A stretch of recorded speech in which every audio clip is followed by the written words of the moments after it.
Salut! Astăzi vom calcula 5x3 plus 7y2 știind că x plus y este egal cu 13. Vom porni de la faptul că un număr de formă a BC poate fi scris ca și 100a plus 10b plus c. De exemplu, dacă avem numărul 251, putem să scriem ca și 100 ori 2 plus 10 ori 5 plus 1. După același model vom scrie și numărul 5x3,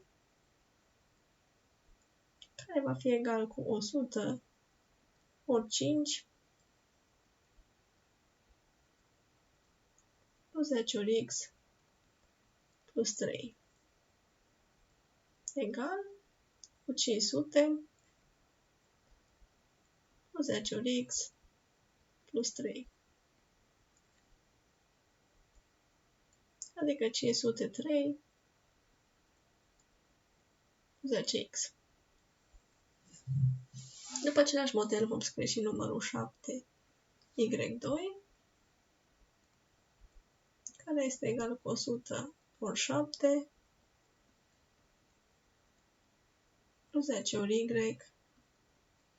plus 2, egal mai departe cu 700 plus 10y plus 2,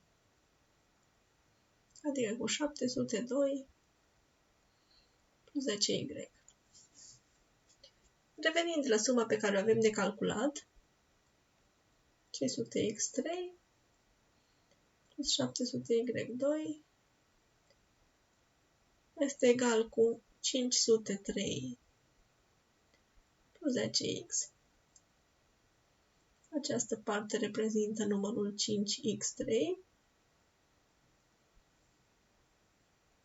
plus 702 plus 10y.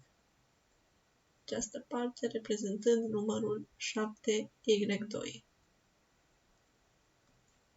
Mai departe, avem 503 plus 702.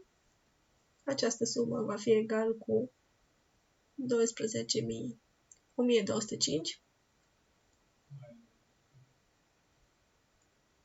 plus 10x plus 10y egal 1205